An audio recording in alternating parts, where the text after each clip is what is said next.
Hello, everyone. Welcome.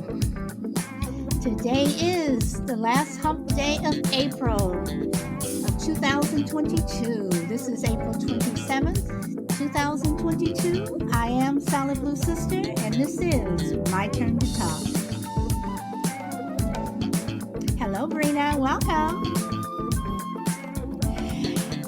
And welcome, Very MB. You're technically number one. Brina, you are number two.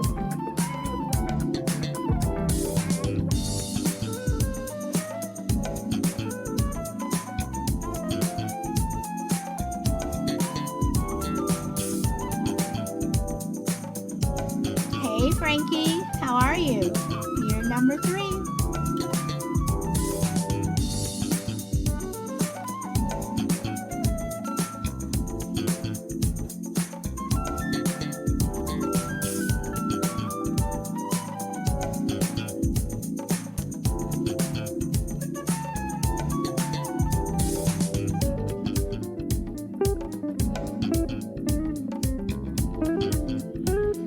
Okay, we are going to get started. We are going to get started here.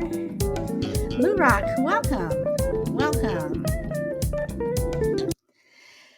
Okay, we are going to get started here. I apologize for starting late, guys. I really do try to start as close to 1 o'clock as possible, but I do run a business, and if I'm not doing another show with Ba, I'm taking care of business, and I have to always make sure that that goes first, or is taken care of first. And I've been up 48 hours straight. I have not been to bed, so I'm a little bit on the tired side. So okay, so let's get this party started. Today, I want to talk about lynchings. And this is going to get, may rub some people the wrong way, may not, whatever, but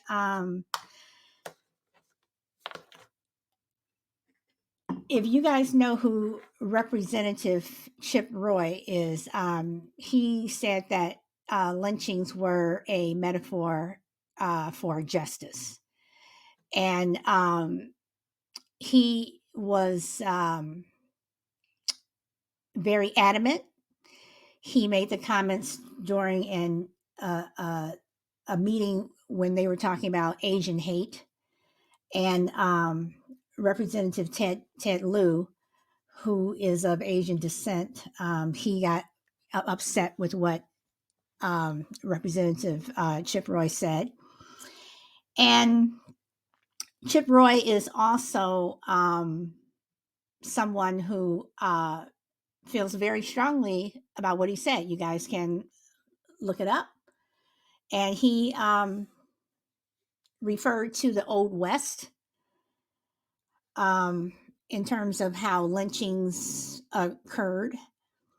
And when he was called out on it, like I said, he was very adamant. So, are lynchings a metaphor? Is it a metaphor for justice?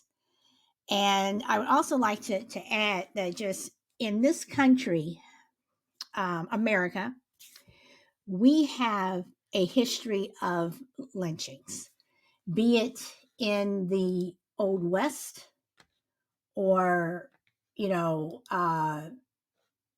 it during, civil rights, the Klan, the turn of the 20th century, during slavery, during, the Civil War times, whatever. America has a history of lynchings, and a lynching is usually a mob, and the definition is it is a hanging for an alleged offense with or without a legal trial. So usually it was just a mob that would go in and take someone and they would lynch them. I would also like to say that Representative Roy, with Representatives Andrew Clyde of Georgia and Representative Thomas Marney of Kentucky, they were the only ones that voted against H.R. 55, which was the anti-lynching bill named for Emmett Till. And if some of you don't know who Emmett Till is, he was the 14-year-old boy who was shot in the head and thrown into the Tallahatchie River. They weighted him down with an industrial fan to keep his body from coming up. Back in 1955, I do believe it was. And he was accused of offending a white woman, basically whistling at her. So they went and he was from Chicago. And when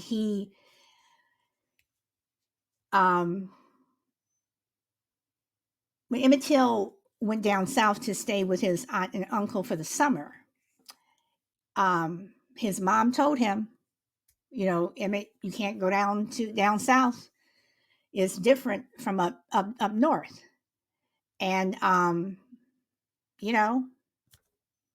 his aunt and uncle told him the same thing, but his crime was whistling at a white woman, and they pulled him from his uncle's house, and they shot him in the back of the head, and threw him into the river. So when Representative Chip Roy says lynchings are a metaphor for justice, exactly what did he mean? I don't know, because I haven't spoken to Chip Roy. But lynchings are something that, the last public lynching was actually in 1979 in Michigan. So when you have people who use those terms and they don't want to walk back what they say, are they wrong? I mean, everyone is entitled to their opinion. Everyone is entitled to think how they want to think. But are some opinions, if they're, put in a way, especially if you're someone who's holding public office, should those opinions be kept in check? Can it lead to something else? Why would you not, and this is just me, why would you not vote for an anti-lynching bill? And I'm, again, going back, if we were still in the old West where someone, stole your horse, back then stealing your horse was like stealing your car, and probably even worse. You stole someone's horse, more than likely you were going to get lynched. Why do we want, let's see, Lou Rock says he wants the families of Asian women killed in Georgia to take matters into their own hands. That word is disgusting. And I apologize. Welcome, Alpha Mike.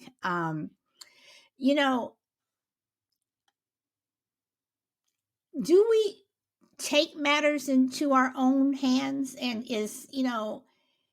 should we take matters into our own hands? Because if we start taking matters into our own hands, then we become the vigilantes.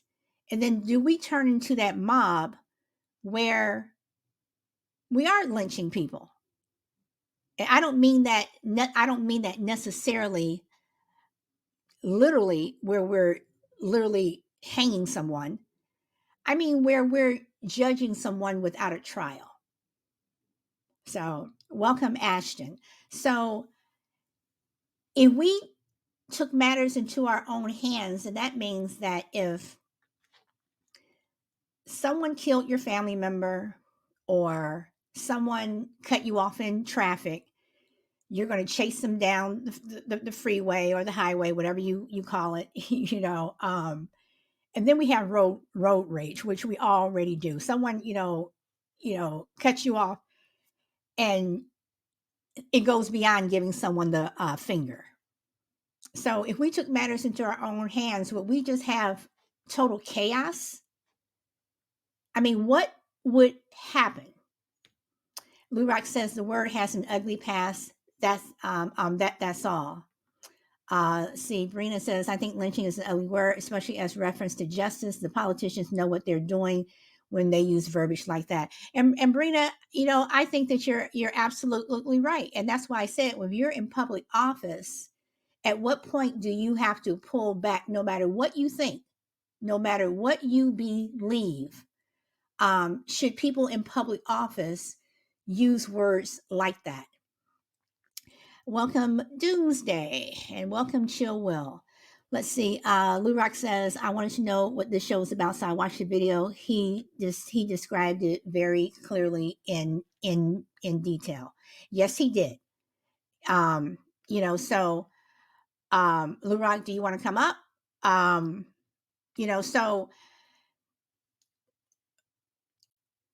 when you say things like that, and again, I say, when you say things like that and you're holding public office, I don't mean just public office where you're a senator or a congressman, or you're on the city council.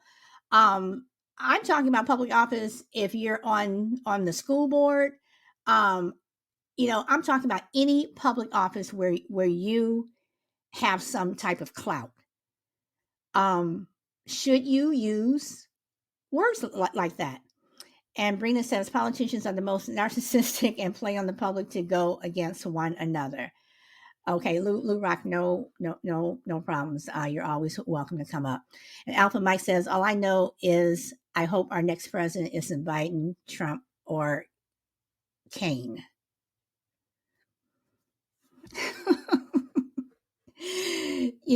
Alpha Mike, at this point, I don't know. I don't know. But, what do you do? I mean, because again, I say Representative Chip Roy used that term, used the terminology where he was referring, to lynchings. Um, but yet he voted against HR 55, which was an anti-lynching bill. And then I want to know, why do we even need bills like this anyway? Why do we need an anti-lynching bill? Why do we need a hate crime bill? Why do we need a voting rights bill? Why do we need? I mean, why do we? Why do we need a bill for trans, and a bill for gay people? Why do we need all these bills? And it just seems like to me in the last 20 years, but really in the last 10, we have all these bills. We have a bill for this, we have a bill for that. Why do we need all of these bills? I mean, are they really necessary?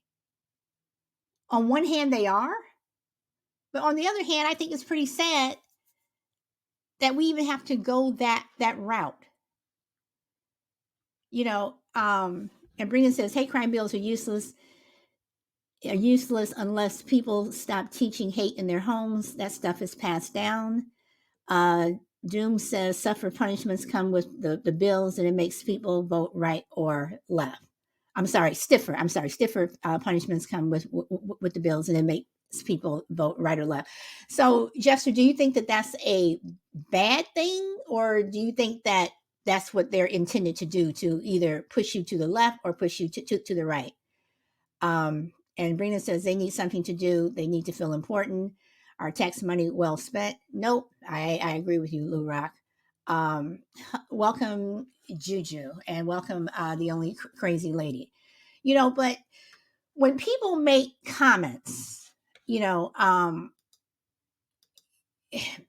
I'm talking about anyone, when you make comments, and I was recently taken to task for a tweet that I put up. um, you know, how do people take comments that we make?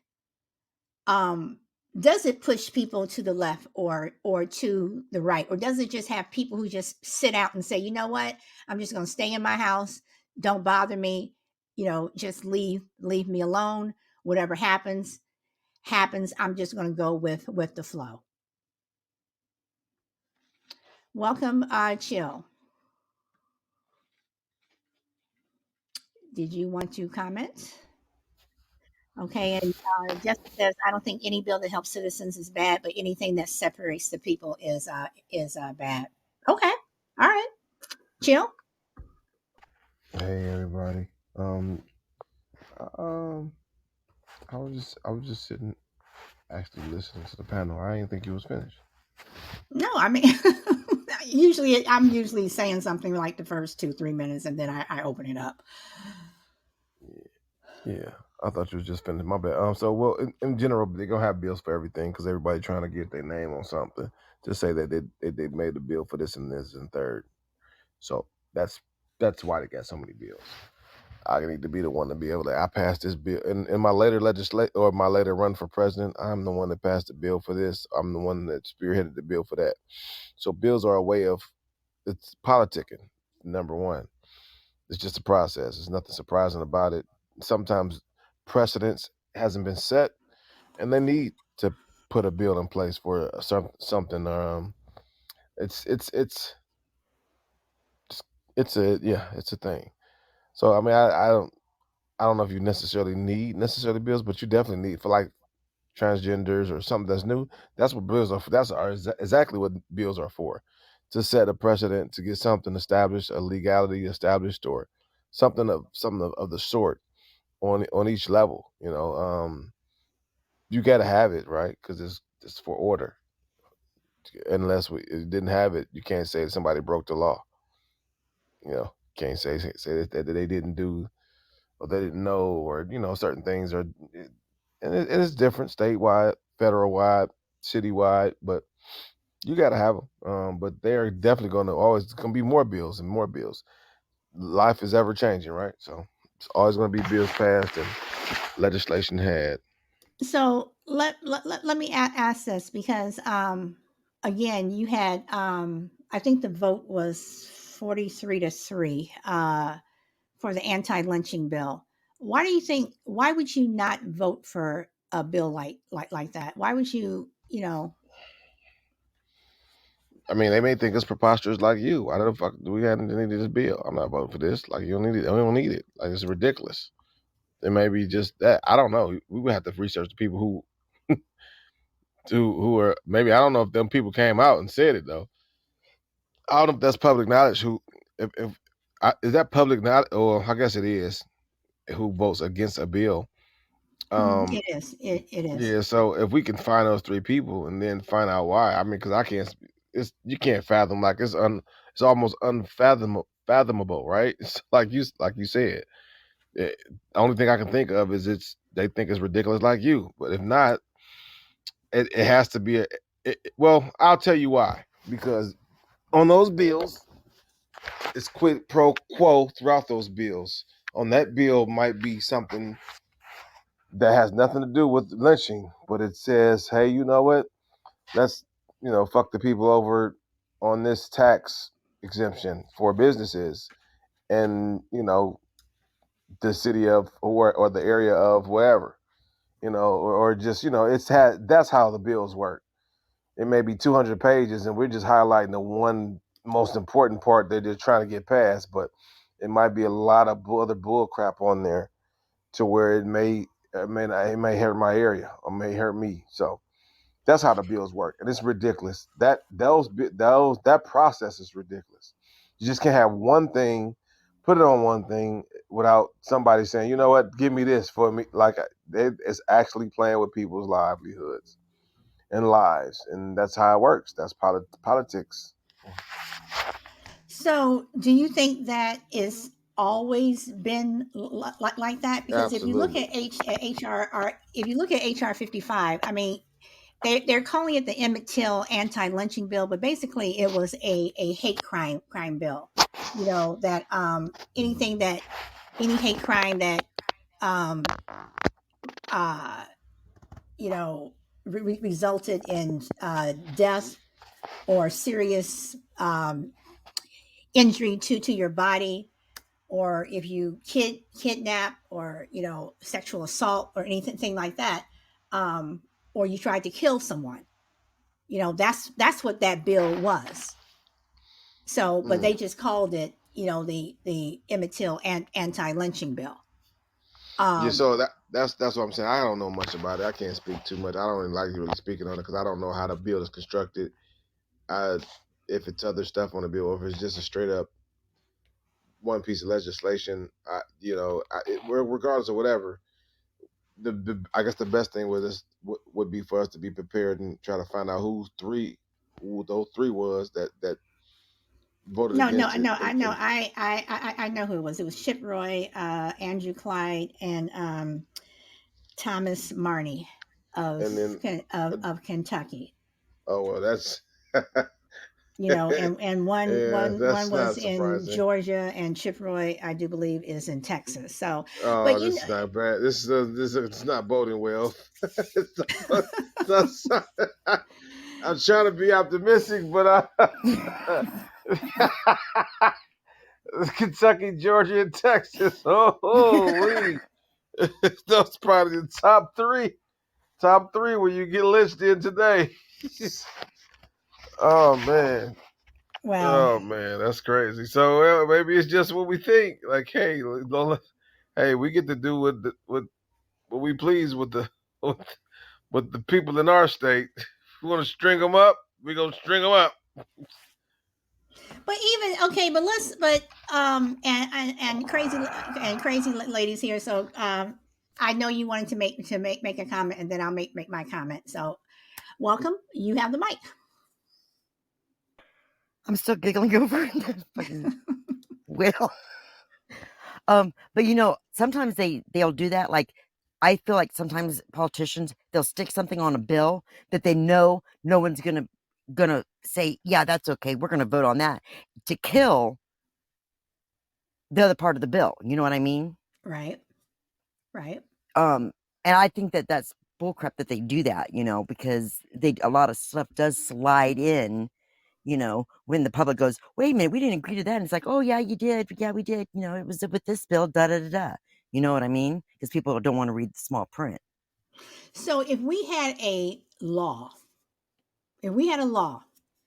that everyone had to read the fine print before you were able to vote, do you think that things would be different in terms of bills that get passed, bills that don't get passed, bills that even make it on, Yeah, even get written down in the first place? yeah. I think it, if, yeah, there would be a big difference in voting habits, you know? I disagree. Okay, Really? why? Okay. Okay, Homeland why? Security Act, example A. Okay, so when you read some of these bills, and I've been in this space for in some instances, not to a huge degree, but enough to where I can see how a bill is written to seem like at its face value, it will benefit you. So if I'm a regular person reading this bill, it's like, oh, that sounds great. And in actuality, it's doing something completely opposite because people don't understand the dynamics of politics or in which their city is run, that count that that ward or areas Oh, well, run. yeah. But I think you So, should be explaining to people this is like, if you but vote you for can't do this, this that. is what's going to happen. But And no, if you vote that's for the thing. this way, That's the thing. It's not that simple though. It's a bunch of jargon. They don't want you like this is the. They don't well, I want you know to they don't want understand us it. to know. So I know that. if we did understand it, that's the problem. It seems A as if lot of, it may be like, oh, this is good, but then you don't know, like it may face value be good, but at the back end it's not good for the schools for some reason, or some back end like it has it's ulterior motive in that bill, and it's just you just got to understand the dynamics of politics and city planning and stuff like that. We're not equipped to be voting on half this shit. I'm telling you, like we're not. you're saying you're talking about when you say we're Like not, are you us as a talking about people, we like and are you saying because we don't know what's yeah, in the bills and we just don't pay attention? yeah, we don't not. But even if we do, this is the thing. Like we can even read, like we can read it and don't know the dynamics of what this is saying. And it sounds good. Like I said, it sounds good. More money to schools, more money to funding, but we don't understand how that we've passed the last three why people are against it. If they're not against it because they don't want the kids to have schools, they're against it because the superintendent is being got federal charges of corruption. You know what I'm saying? So why the hell we about to get his motherfucker $10 more million? Why he's still, you know what I'm saying? So these are things I'm talking about. You got to understand the dynamics of the situation of what's going on in your city and that area, and that we're not equipped to do that because we're not in that in those spaces. We're just going off of what the Democrats say or what the Republicans say, and they all effing us over in one way or another. You know, the superintendent might be appointed, but so he getting money from all types of angles. But all I know, we getting a whole bunch of money, and our schools still look like crap. We're still bottom of the scores, and so people are less apt to throw money at them. People who voted against them. It's not that they want to vote against the schools. They rather vote against charter schools or for charter schools, so kids can go other places. And that's where it gets kind of political, and it's just a dynamic that we don't understand to get an informed decision. Or some people don't even care that much to even know. Because if we wanted to, we could. But just the 5 minutes of looking over a bill or some legislation, that it takes more than that. Nine, more times than not. Well, I have my own opinions on charter schools. Uh, Having homeschooled my son from fifth grade through 12th grade, I'm not always for charter schools. Some of them are good, some of them aren't. For me, from I I think that depending upon where that charter school is located, it can either be a good thing or it could be a bad thing, because all schools are not the same. And before I go on, I just want to pass the mic over to Frankie. And let's see, where did you go? Here we go. Frankie says, would the Constitution be different if everyone was able to con- contribute? Would and that's a good question. Would the Constitution be different if everyone, and when you say everyone, Frankie, are you talking about everyone or just certain people? I mean, who are you talking about? Everyone as a collective or just certain people? And she says everyone. Okay, you guys. So what about that? Would the Constitution be different if everyone had a say? Well, actually, like Lou Rex said, people that were there that wrote the Constitution actually were the people, like everyone's choice Well, to no, no, no, no, pioneer no, that no, no, that no, time period. no, no, Well, no, okay, no. Well, because Lou Rock says the I people agree who with wrote it were Crazy the Lady. people who made the country and fought the English off. And when I was asking Frankie, everyone, and I'm assuming Frankie, you understand when I say everyone, I'm talking about everyone, including the people who were in chains. I'm talking about everyone because But because this country was built by I'm not even going to get into that, but well, everyone. but So but again, what yeah, Crazy probably Lady's would saying it be though, different? you're right though. Crazy Lady's right. She's right. They were everyone. You see what I'm saying? for the for that Right. time It was everyone. period, like yeah, and actually in okay, I say, and I do this with air quotes. In theory, everyone is represented in both of our houses by our, the senators and the council people and all of that. In theory, but I think like yeah, there's been people up there in Congress that's been there sitting there for 50 years because no one else will run against them, and they're pretty much bought seats. But that's like, the government's corrupt anyway. I'm shutting up now.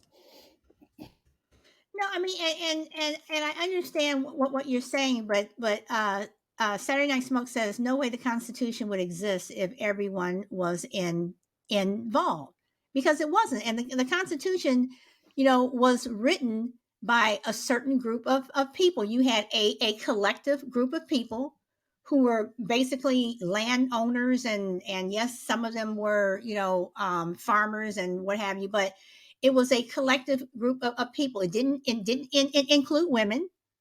It didn't Yeah, include and it didn't native. include It didn't slaves. Yeah, I mean there include was a slaves. It large. didn't include Native Americans, who, if anything, this country's theirs.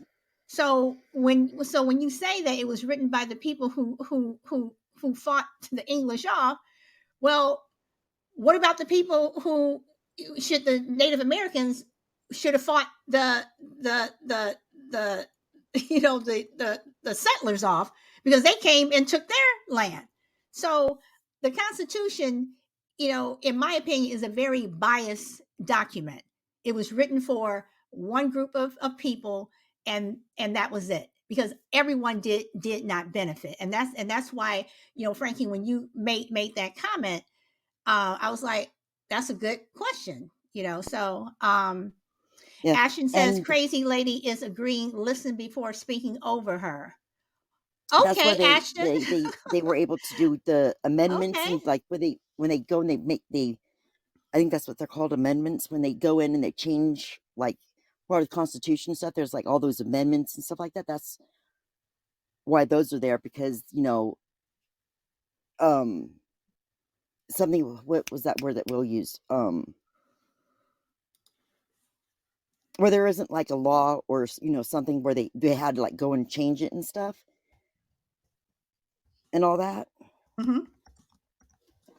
um that's what, you know like Is Will it talking said, about it starts in our amend, community. or I mean like a or It's I mean, it starts, in your community, knowing who's in office and what kind of person they are, and send them up the hill, because I don't think that our existing government, like, is quite what it is, in a way, becoming outdated. In a way, it is. It's just too much corruption. It's needs to be revamped and redone, because yeah. yeah, yeah, crazy lady. That's for us. What we're speaking about is everything. You're right. You're right. But this is the plan. This is not on. This is on purpose. So we just kind of speaking to the things. Don't if things don't make sense to that much degree, is the reason why. I just want to let y'all know that it's just like it is outdated. It needs to be changed. It needs to be updated. The mystique behind it. Oh, you just gotta take Earth, Moon, and stars to just amend or put anything, No, or no. just kind of. I, It takes a lot to change anything as far as the yeah, Constitution. So it just yeah, it's that's for a reason. The thought process that we need to, that's for a reason. It's just things are in place to get it changed. It's just yeah. We just need it's to just a get off our process butts that and make the change ourselves yeah. too. Mm. And It's I not say that this simple though. disclaimer. I personally, this is my view only. I don't trust our government on any tier of it. Yeah, I don't. Yeah, you shouldn't either. So No, you are um, absolutely right, because they're I'm all done with my crazy. I'm done with my fellow citizens. Check it out. I know all my neighbors, and I have no issues with my neighbors. Um, it I don't It's know. I not. It's think they're normally always not your going to neighbors. react. It's just it's just a process and an entity in place, and that's what you kind of have an exception with. And certain people run that every decade, every generation, and then there's people who keep things in place and they try to change things, and that's just a fight. It's just how it is. So But getting back to my original statement about the whole lynching thing, and I don't want to dwell on the word lynching, even though it is in my title.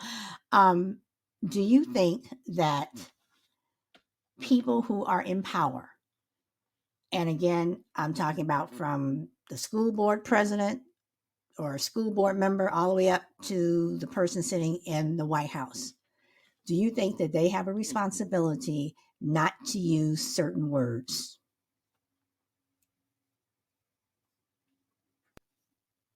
Yes. Go ahead, crazy. Crazy lady?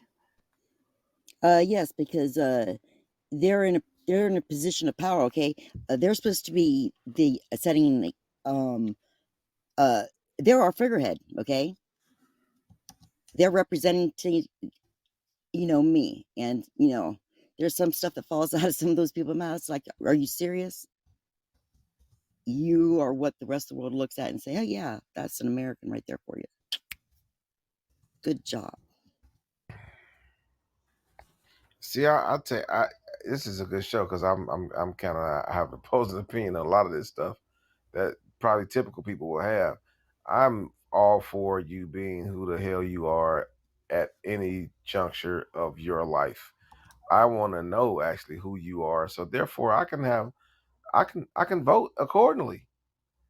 I'm not voting for somebody. I'm not. You got me thinking you some type of square, and then you just some type of backhanded, jive turkey on a back end. I don't want to vote for you. I want to know that you a jive turkey in front when you. So, I want to know that. Just let me know. I'm okay with that. And also, one thing is though, I think although sometimes some words are just inexcusable to some degree, I would reference a person's track record, what they have done, in what context it's being used. So it's just not an absolute at all. Um, it does matter in that way. So if it's someone came and I feel like they made a mistake or they were trying to make a point and they're a good councilman, the object didn't look well. I'm not worried about that. But I am worried about if they're just there for them their own agenda, and if that agenda is a altruistic agenda and is it for the people? That's what I'd be concerned about. Not necessarily so much with the words they use, but I mean that could be a telltale sign as well. I'm not silly that hey, that may not be the guy you want to vote for. But don't you think that when you are uh, running for office, that words matter? Yeah, yeah. Uh, Action matters And over and words, though. right, and it seems like that every politician, no matter who they are, has they've put their well, I'm not going to say every, most have put their foot in their mouths when they have said things. And I also believe that some politicians say things and they intentionally mean to say exactly what they meant to say. Like Jester said when that comment he makes, it's to push people either to the left or push people to the right. Um, you know, uh, let's see. Lou Rock says, "Well, Biden ran and people voted for him, and he won, and he's a disaster." I'm one of the people who voted for him. Considering the choices that we had, I mean, all of the choices were dismal, and I definitely wasn't voting for the other guy. So I voted, for me, the lesser of two evils. And for me, he was the lesser of two evils. Do I think that he's a wonderful president? No. Do I think the other guy was? No. So unless we get super person who's going to be the perfect candidate for everyone, what do? Do I regret my choice? No, because I would have regretted my choice even more. But considering that I'm someone who votes in every election, no matter who, no matter what, I've never ever sat out. I am going to vote. So, you know, in 2016, you had a group of people that weren't happy. In 2020, you have a group of people who weren't happy. So every 4 years, you got somebody who's not happy. So unless there's that perfect person out there that's going to make everybody happy, this is what we have.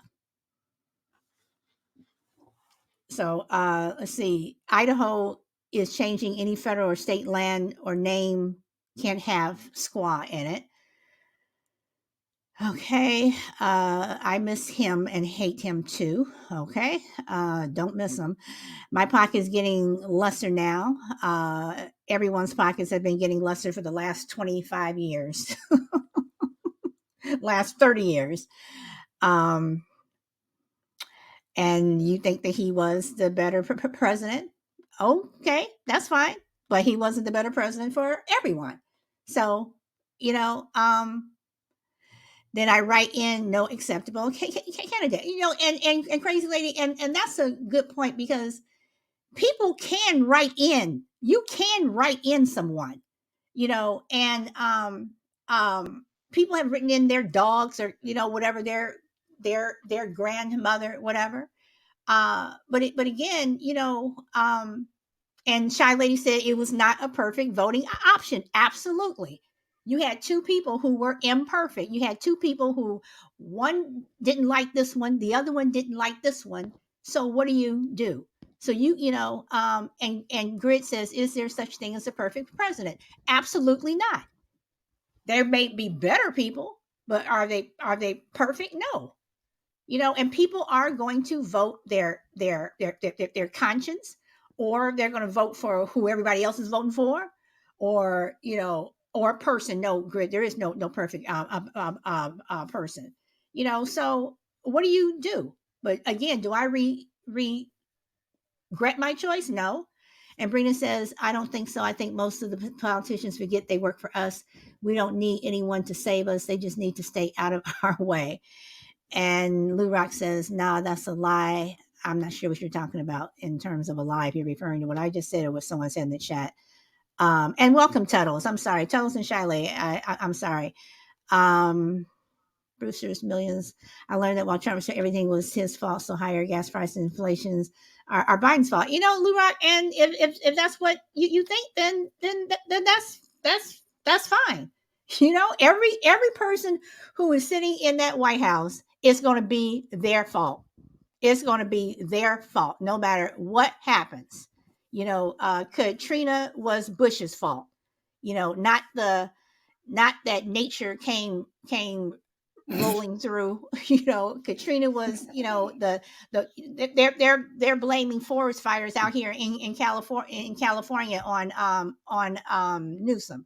They're blaming what was it, Superstorm Sandy.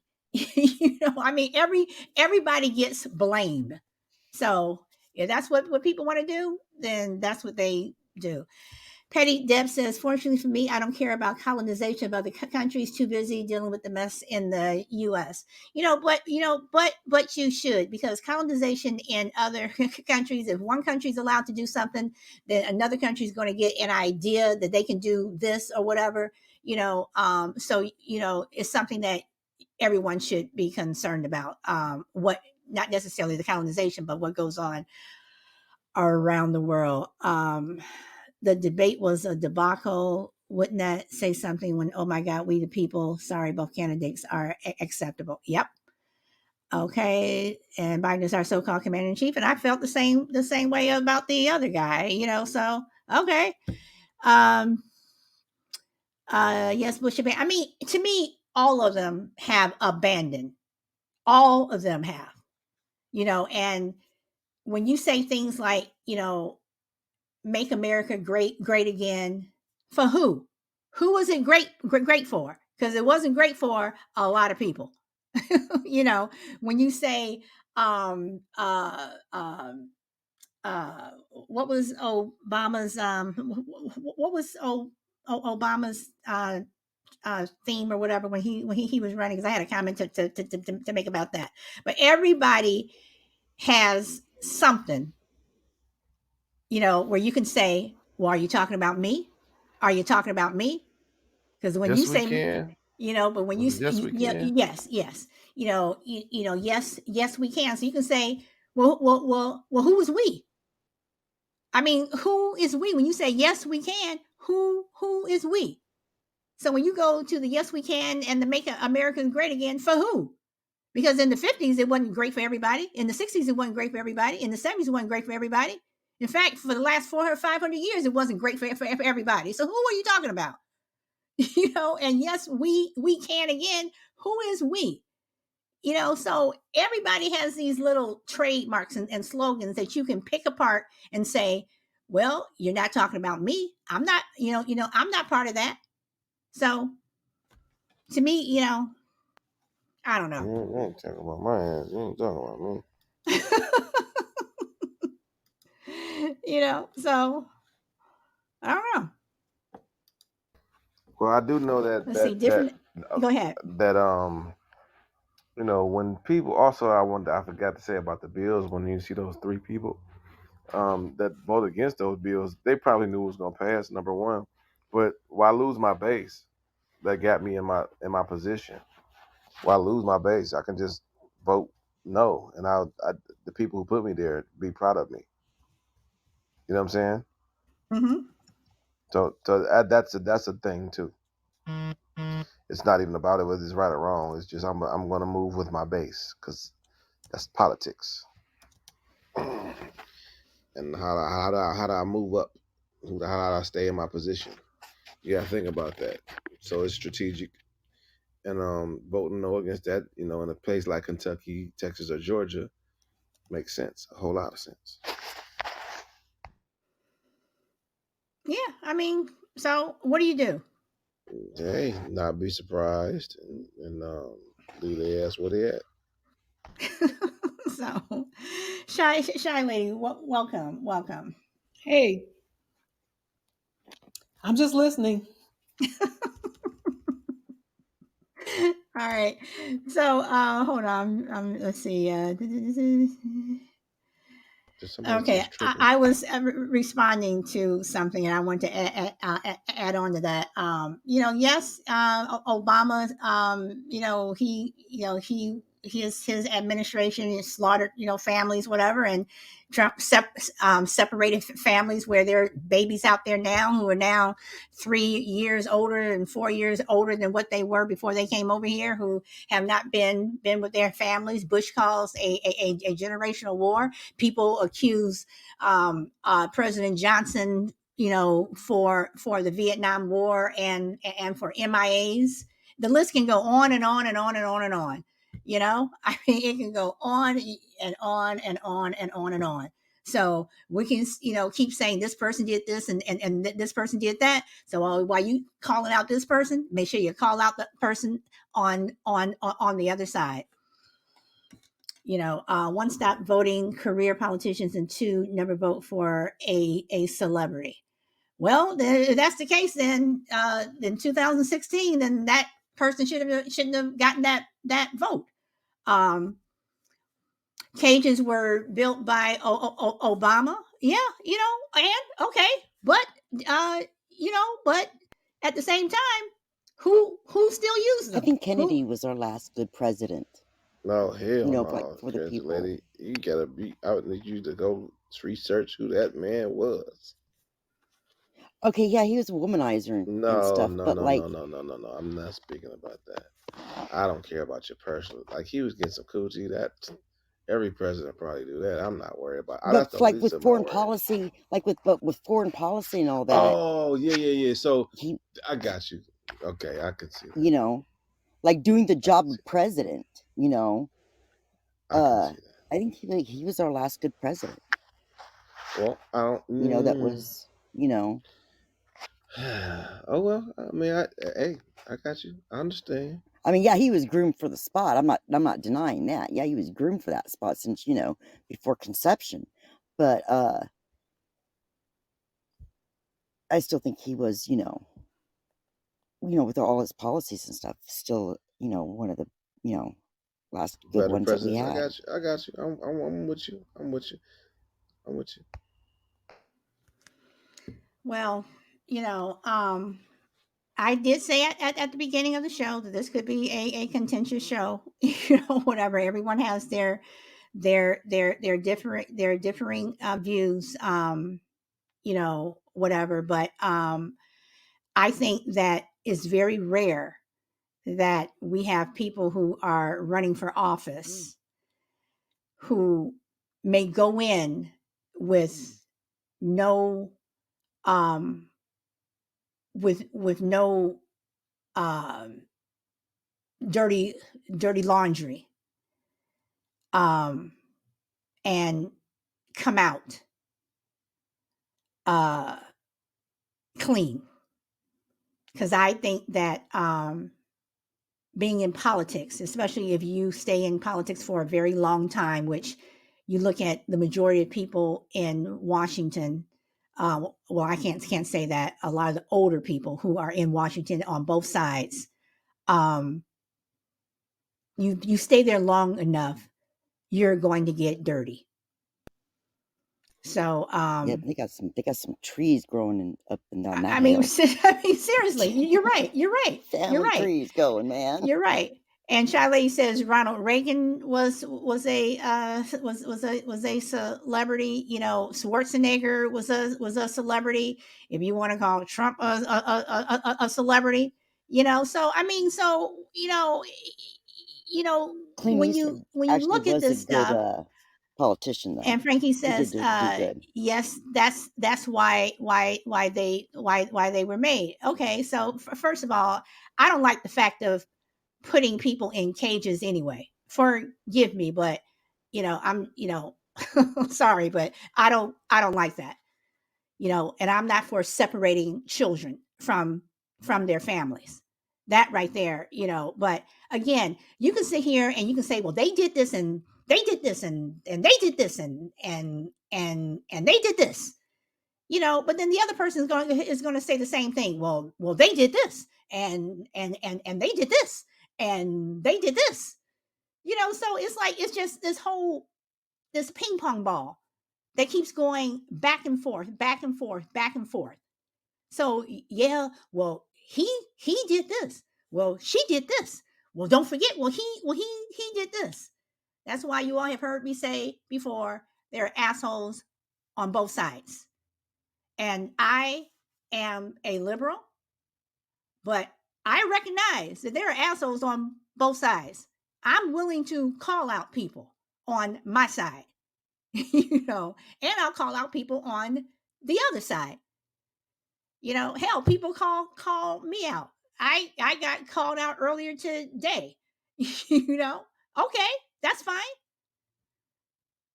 But again, it comes down to when we have people in public office and they use certain words, they do certain things. What are they doing it for? What are they really doing it for? When they go out and they give that speech, or they're in front of the press, or they go to that school, whatever, and they're talking to first graders and everything, and then they talk to the press afterwards, and they may say this or they may say that, and then it's like everybody's red flag goes up and says, they actually said that? Did they do it on purpose? Was it a blunder? Was it a slip of the tongue? Because the next thing you know, those same Republicans or same Democrats, are on TV saying, "Oh, I didn't mean that. Well, what I meant was, oh, I'm so sorry if I offended anyone." That's what both sides do. So I again, think it's what you talk about. I forget what's the dude's name. Is it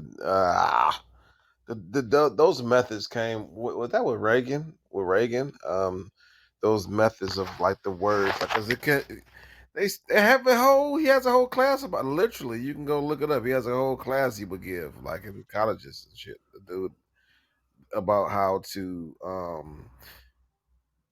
speak in code to certain particular people. Um, and so yeah, that's a thing. That's definitely a thing in politics. Oh my gosh, his name is Lee.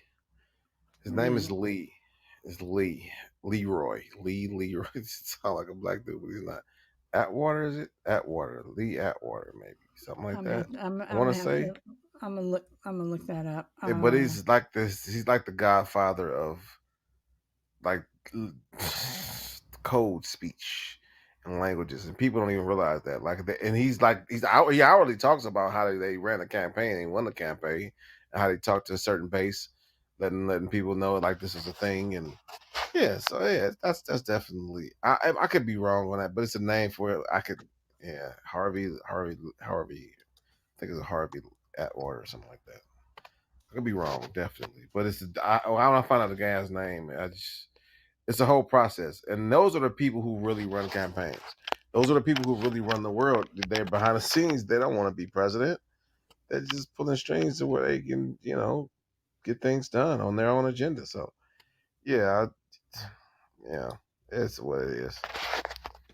And then when you say, it is what it is. Grit says, and you should watch South African politics. You will fall on your back when you see and hear the things they do and say. I've heard some of the things that people do in South Africa, but I will pay more attention. And Smoke says Lee Atwater. Yeah, he was a diabolical bro. He was. I don't know. He was. He just. I don't even. There's a lot of times I don't know if these guys are even just racist. I just think it's just win at all costs. Like, how do I get this? My agenda. Like, how do I win at all costs, no matter what? That's on my only objective. Whoever I shit on, let's figure it out. Let's keep this in place. Well, So I want to bring up Lou Rock said that where is it? Reagan had to fix the inflation. Well, I'm about to mute you, your background noise.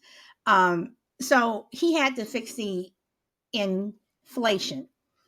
Well, when you look at it, the 70s was the highest in inflation. At that time, it was the highest inflation that that America saw. I mean, I remember my parents, and yes, I am dating myself, how we used to sit in like gas lines, and you would, before you would get gas, dependent, it was even and odd.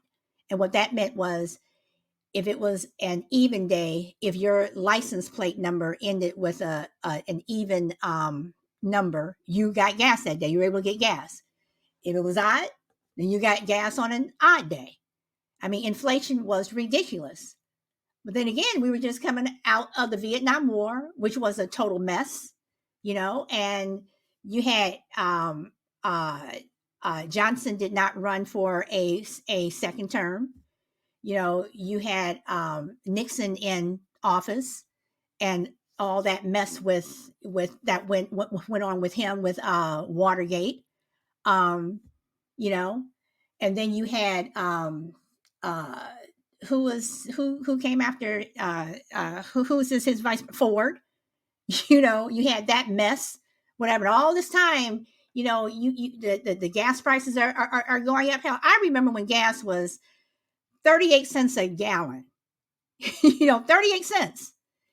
And I think now it's funny that when it went up to like 75 cents or something, people are like, oh my God, now I wish we could go back to 75 cents. But you look at the 70s, and then you had Carter, and you had the whole Iran thing, whatever, but you still had inflation. So here comes Reagan. Everybody's, oh, Reagan. Yeah, he did fix some things on his watch, but he also created some problems. So every person, you may praise them for one thing, but look out the back window, look out the back door to see what else they are doing. So that's why I say you can praise people and say, well, this person did this and this person did that, whatever. They all doing something that they should not be doing. So,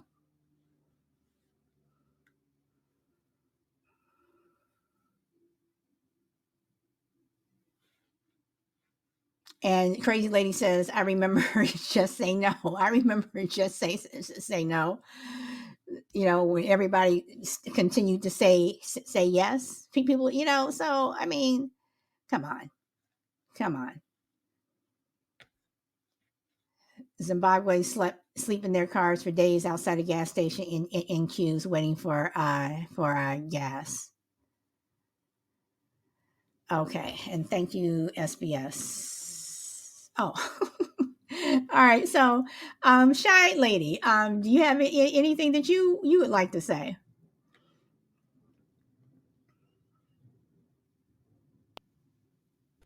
Hey, I was trying to type and do something else at the same time. That's why I had so many typos. But no, I just wanted to say that I think Reagan was one of the worst presidents ever. He was so for the rich. He didn't care about any group that was not uh, affluent or upwardly mobile. And I remember all during college and high school, the minimum wage stayed at like $3.35 forever. And Yeah, yes, it did. It it did not budge. was They did. Yeah, they did not want to move it up. ridiculous. Yep. And it's so odd because and I'm dating myself, but it's really really sad how capitalistic our country has been for decades. Because I think about when I came out of college, I remember it was a big deal to make like 22,000 a year or 24, 25,000 a year. This was back in like the 1980s, right? And I remember cars were around that time about 8 or 9,000. So even then, back in those days, you still really couldn't afford a brand new car if you were only making like 23, 24,000 a year. And it's really sad that today, here now, I'll just tell you, I graduated from college in 1984. It's really sad today, and here it is, the year 2022, and people are being offered, college graduates, $45,000, $50,000 a year jobs. If you're not in tech or if you're not in some type of medical field, you're making less than probably $55,000 or $60,000 coming out of college. Meanwhile, a new car costs average probably 30,000. It's like you can't get ahead, and then they increase college tuition and room and board by over 1,000%. So it's almost like you can't get ahead if you're not rich. You can't get ahead, and everything has gone up but salaries. When I started out at a telecom company, when you got your yearly raise, it was a big deal to get like a 10% raise. It was achievable, but when I later on, I retired like last year, it's a big deal to get a 3% raise at your best. I'm talking best performance. And I worked for a very, very well known insurance company. And if you did really, really well, it was a big deal. Oh, I got a 3% raise. Inflation, it's ridiculous. It's absolutely ridiculous how the government has just think just pretty much shafted everybody. Like I said, they won't put a cap on the colleges charging all this money to go to school. It's ridiculous that the average student loan payment is people coming out of college with over $30,000 in debt. Wait, Why? 30,000? Oh no, shy lady, you are I'm wrong. talking People about coming. public.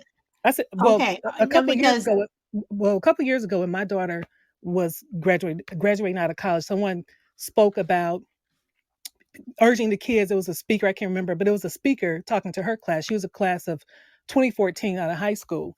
And he was urging people to consider community college because he said the average person back in 2014 for state school was coming out with $32,000 of debt. It's not private, it's a state school. So that was like the average debt kids were coming out of college with.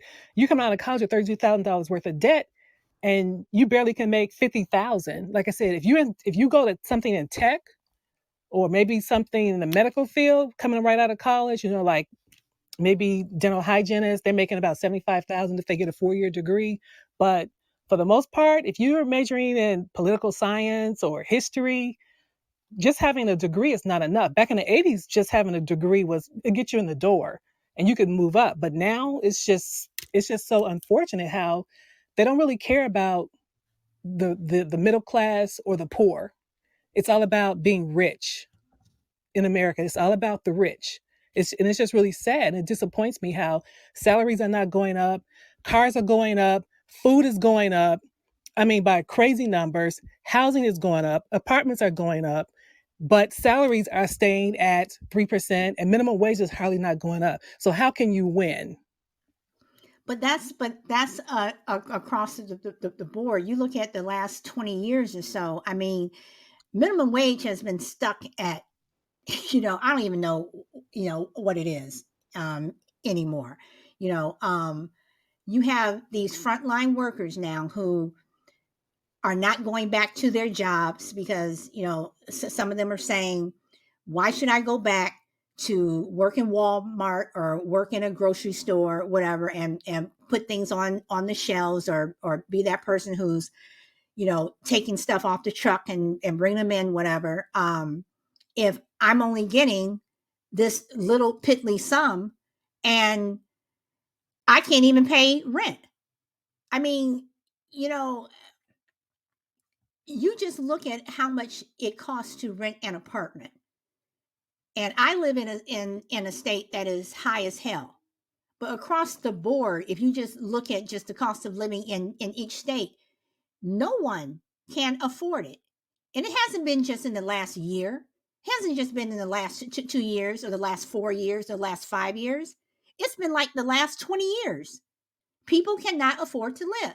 And yes, as Lou Rock says, they're definitely working hard to get rid of the middle class. Is there a middle class anymore? Because you are either rich or you're poor. Is there an in between anymore? You have some people who can't even afford to get on the bus. You have people who are trying to decide, do I pay my rent or do I eat? Do I feed my dog or do I eat? And these are very real problems that have been going on for a long time. And as far as the tuition goes, you may come out of school with $30,000 worth of debt. If you are a graduate student, it's like 80,000.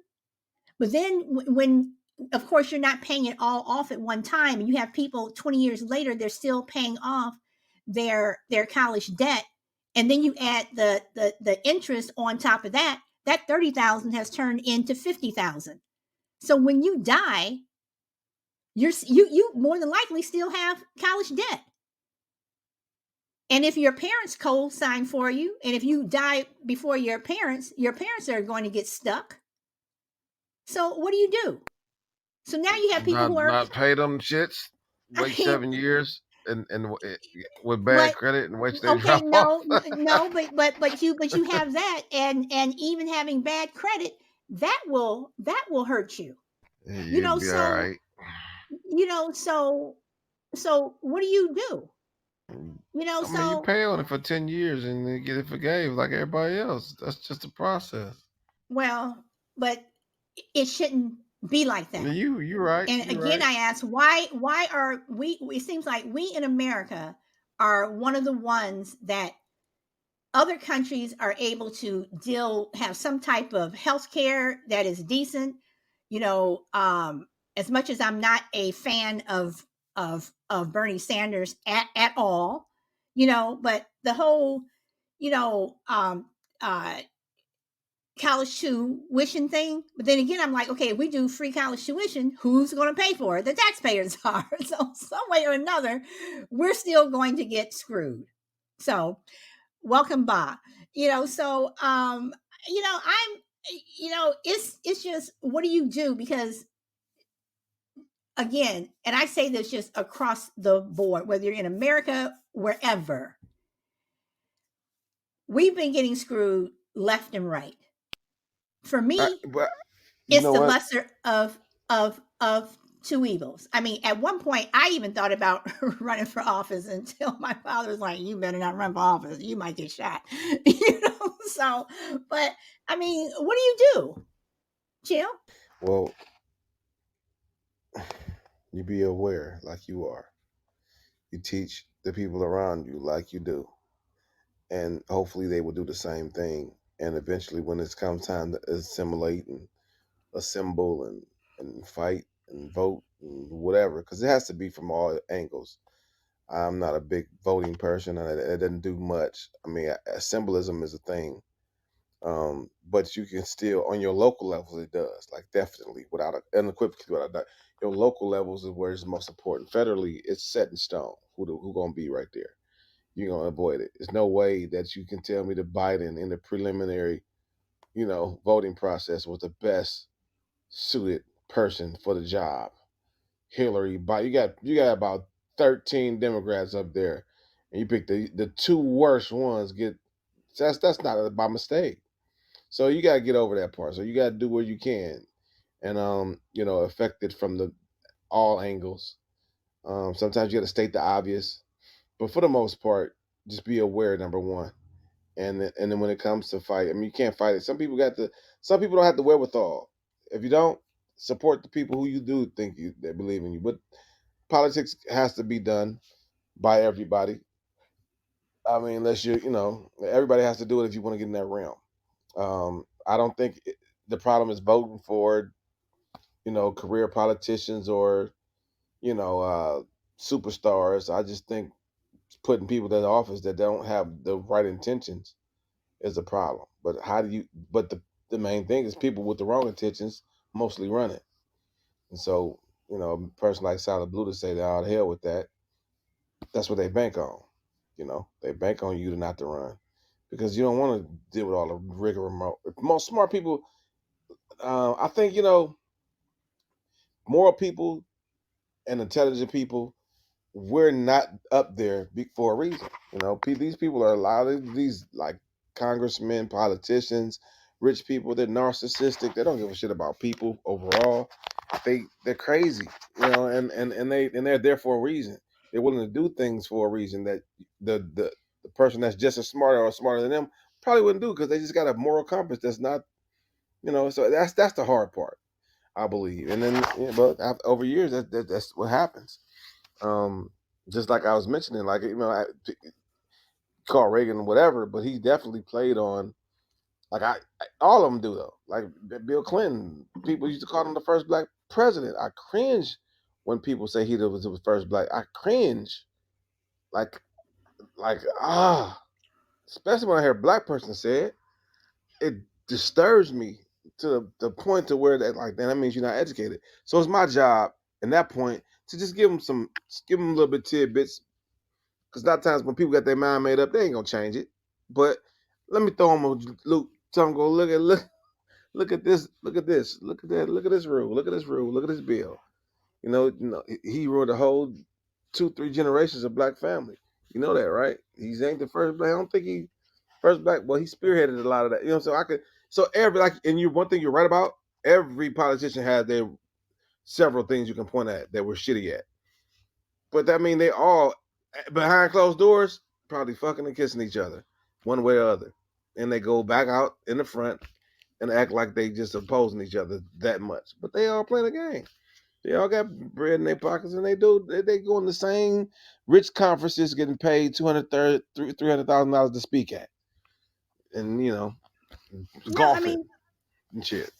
no, you're right, and that's why I say there are assholes on both sides. So I'm gonna give Frankie the mic for a moment. She says, Lou Rock, I agree. Politicians have best health care and best access to education. You're absolutely right. I would love to have the health. I mean, my husband or my family, we have good health care now. But I would love to have the health care that the people sitting on the hill have. Love to have access to some of these schools where you're paying $100,000 a year for your kid to go. But yet these same people, they're against this health care. They're against this education, whatever. While their kid is going to Dartmouth or Sidwell School for girls or wherever. So that's why I say you call out one side, you got to call out the other. And Will, you are right. They're out there in front of the cameras going, oh, I can't stand her and she's not the best person to run, or I can't stand him, he's not this. But when they go behind closed doors, they in there drinking, having a party, and woohoo. Mm-hmm.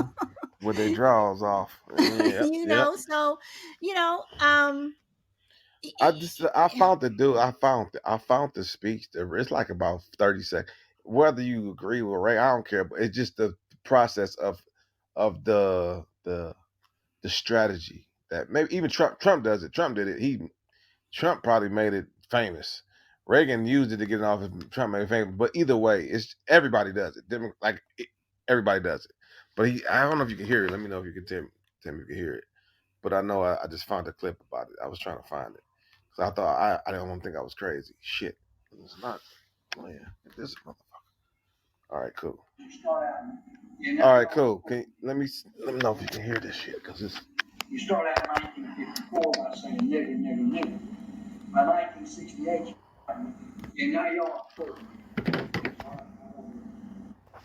explaining the Southern strategy. In other words, you start out, and now y'all are quoting. You start out in 1954 by saying nigger, nigger, nigger. By 1968, you keep saying it without hurting your backfire. So you say stuff like forced busing, states' rights, and all that stuff. And you're getting so abstract now. You're talking about cutting taxes and all of these things you're talking about are totally economic things, and the byproduct of them is blacks get hurt worse than whites.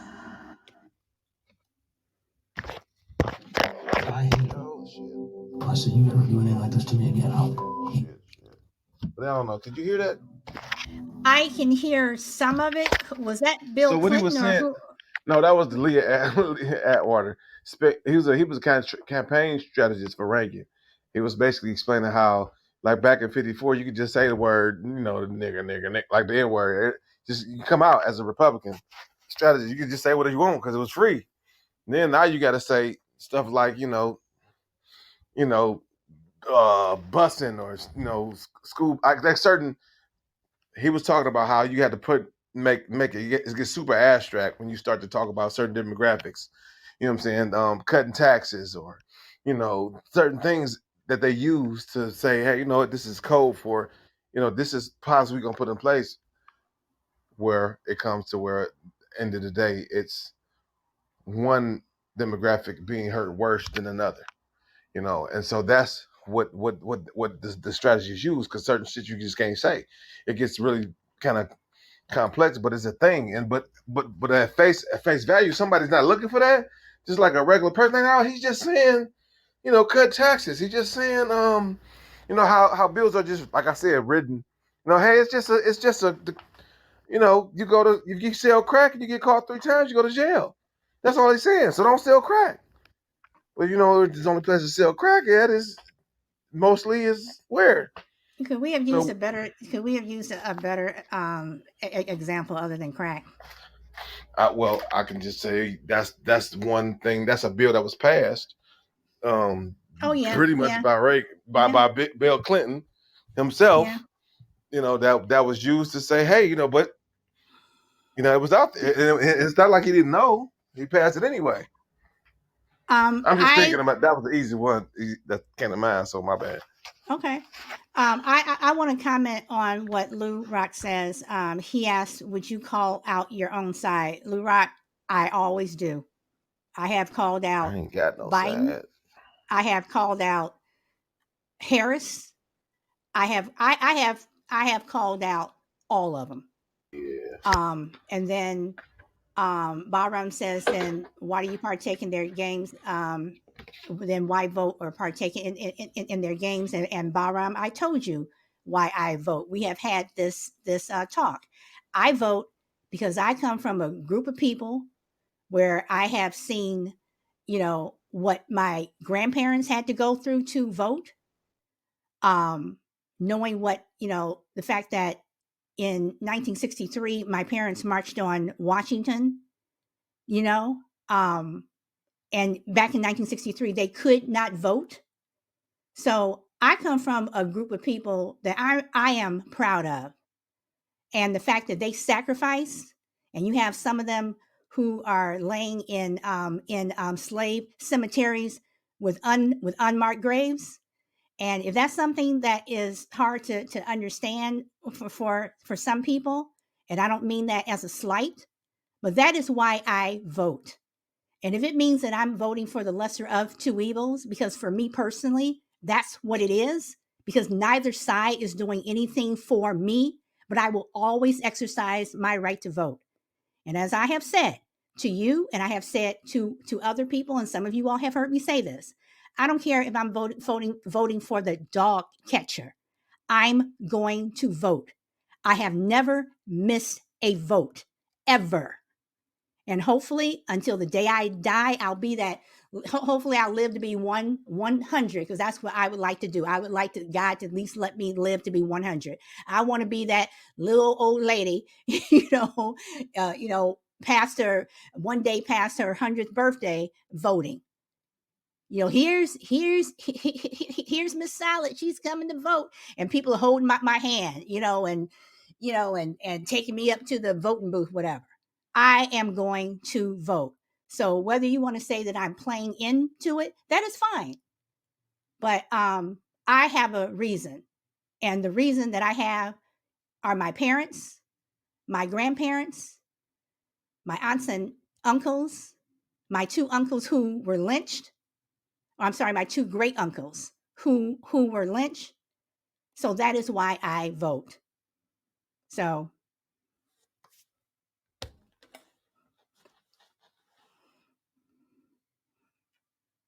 anybody want to comment? Everybody just quiet. No, that's complete. That listen, you can't argue that. But the only thing I would say to that, because listen, that's the reason why I vote. To be honest, because say for instance, my uncle could have died and went to jail for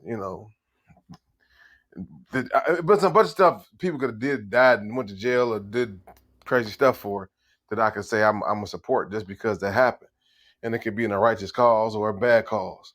But the fact is that it happened, so that's why I might do whatever. That's the motivation, if nothing else. Somebody died for it, but I think that doesn't take away from the fact that they include it in being. That's what they want you in the rat. That's the part of the rat race, making that perception as voting being more than what it is. I'm not saying it doesn't matter, like I said, especially on the local levels, but they can definitely make that facade that this is what you need, and that's what you want to fight over voting because this is what you need. This is what you want. When the system's just effed up in the first place, it just needs to be an overhaul in the system, which it's been proposed on several times on how to change the system, but they don't say nothing about that. Kennedy had a lot of proposals given to him that he never acted on. He barely wanted to do stuff that he did. In reference to making change for minorities, and when he was in office, he wasn't really partial to it, but he seen it was advantageous to him in some ways, so he did it. But that has nothing to do with other great stuff. Just because a certain person doesn't agree with me in one area, like Crazy Lady said, his foreign policy could have been great. So everybody has their goods and bads. I just take them for what it is. I don't have a side per se, but I just see the bullshit, and that's what I think Bob would be trying to say. It's still a lot of.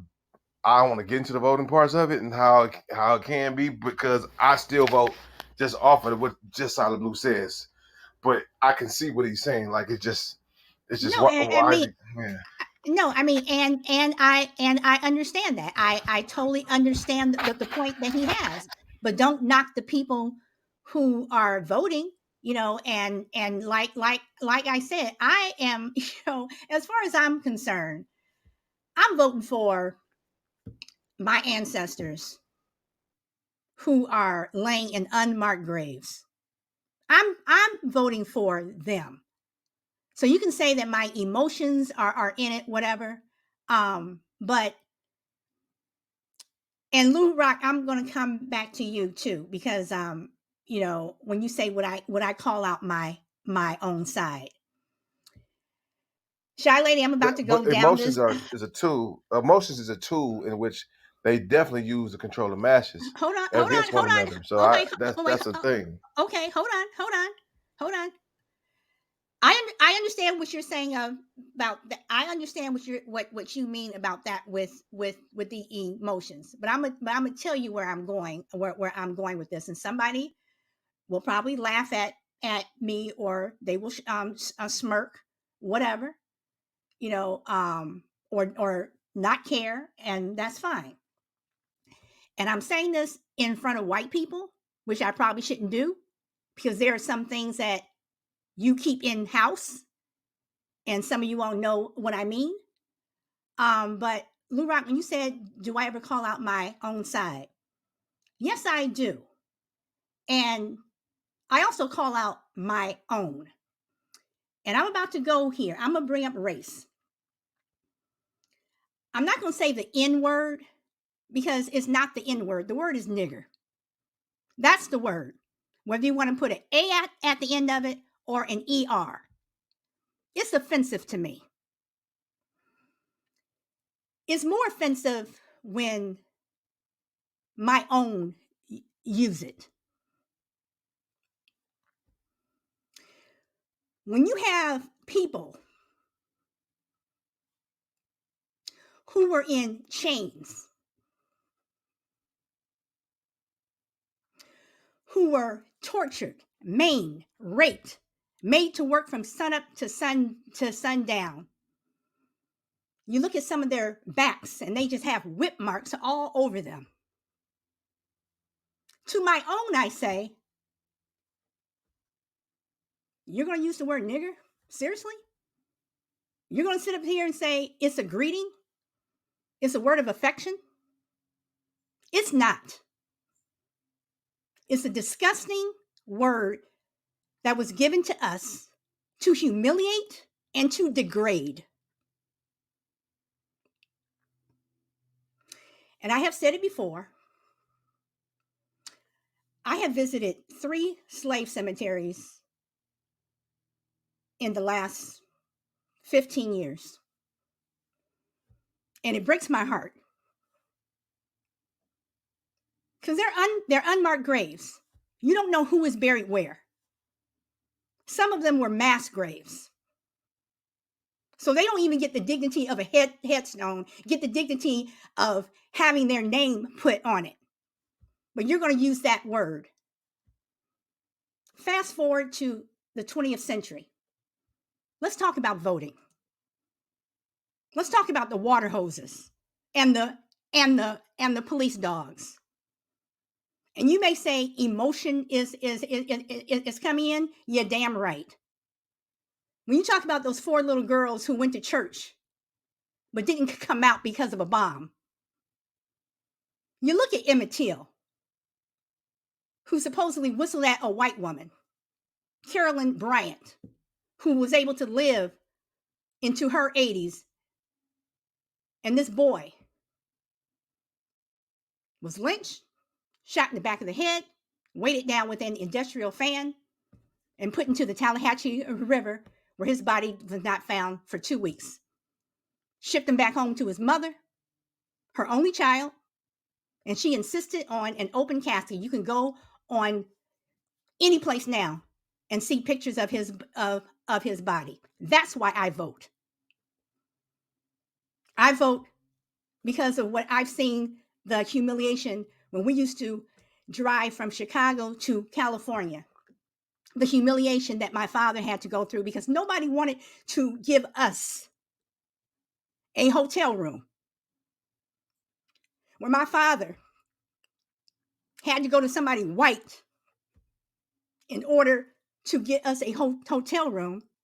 Or if you're familiar with a green book, we had to go stay in places that only accepted the Negro. That is why I vote. So if you want to say that I'm playing the game, whatever. But the fact still stands is our choices that we have, they aren't there. They are not there. We don't have choices. So when you say make America great again, for who? Who was it great for? So that's my rant. If anybody wants to comment, that is fine. Well said, my sister. Well said. So there's just so many things that people have to consider.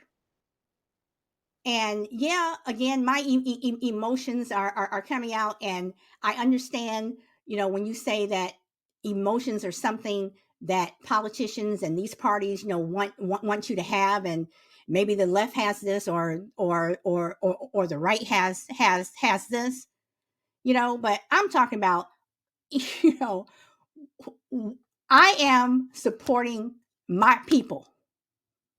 I'm supporting the people who walked to work for a whole damn year because they refused to get on a bus. I am voting for Reese Taylor. If you all don't know who Reese Taylor is, look her up. She's a woman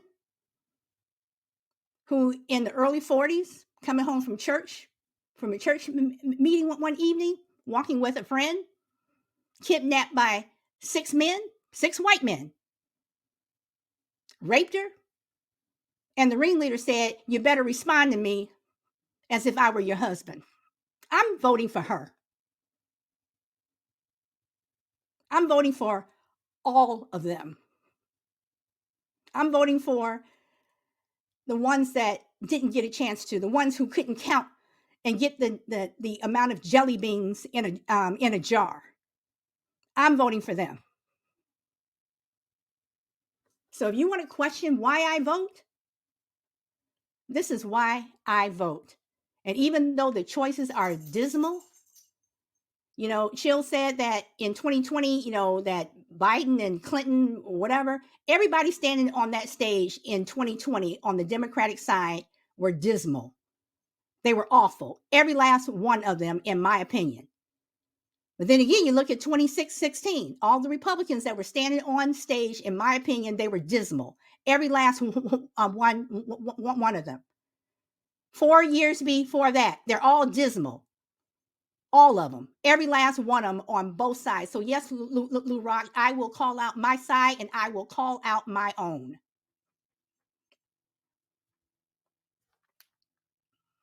So, anybody?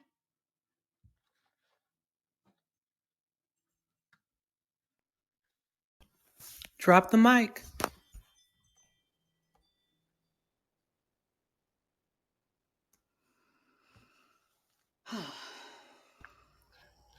Yeah, for the most part, like I said, I agree completely with what you're saying and why.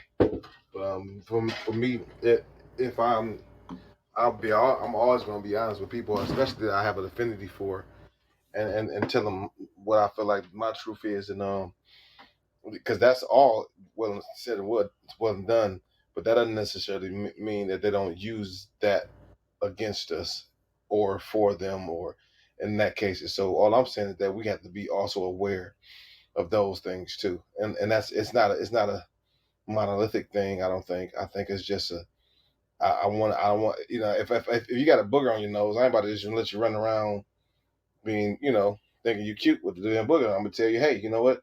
You got a booger, you know what I'm saying? I just want you to know so you'll be aware, and that's what I think in general. Not when I say that to people, I need you. I will need you to be aware because you are my brother or my sister, whether even black or white. I need you to be aware what tactics are used, so you will be aware, so you won't be duped. Because I don't want to. I don't want if somebody. I don't want nobody to play me, and I don't want nobody to play you. So that's where I think that the stance is. It gets emotional, and that's a tool, but at the same time, I just want to know, like, hey, that's the don't get too emotional where you don't see what's actually going on above your head. So and I don't think that's you though. So that's it's not really applicable to you. So so I'm just thinking about the person that doesn't necessarily see it, or from either side or whoever you are, it's actually a thing. Some people will debunk certain things like, oh, it's not even a thing. You know what I'm saying? Like I said, certain legislation is drawn up, and at face value, it doesn't say anything. It doesn't say anything about blacks, whites, or racism or hoods. It's just it's the what it's about, what it's written about, and you got to let them know this is what is it. This is the game that they play. And if you got to play the game unless you just overhauling the system. You know what I'm saying? Period. And that's the whole organizational process in itself, which people try to do when they ain't organized. So I don't really care about no side. I don't know. I don't think it's a lesser evil. I think it's the sword or the gun. I don't want to die. I mean, Goddamn it! but isn't that I don't want to. I don't die by either one. but isn't that the lesser evil? I mean, are you going to choose the sword or are you going to choose a gun? I mean, that shit is that. If you shoot me in the stomach and stab me in the stomach, guess what? I'm still gonna be a slow down death, and I'm gonna die the fuck out. And so I don't. I just think that's what it is. So I choose at least to recognize it. And you like, but I said, but what you gonna do unless you overhauling the system? And that takes systems in place, right? It takes people, masses of people. We all got to be on the same pages. So it's a slow fight. It's a slow burn. And so I would definitely argue that the conservative route is for change has been more effective over the years for Black folks opposed to just like maybe Malcolm X, right? Even though I can agree and be Martin Luther King, I can agree with them to completely do whatever, but that shit gets shut down real quick.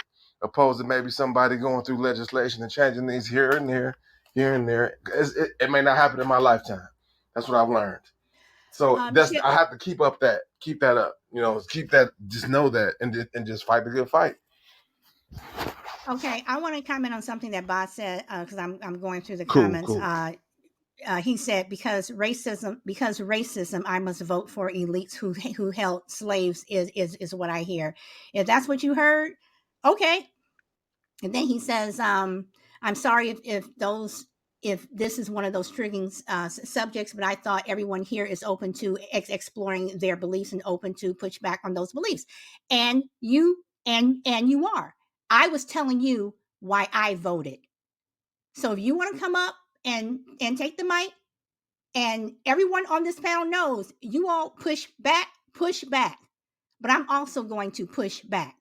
You wanted to know why I voted, or and Lou Rock said, do I call out my own? I was answering that.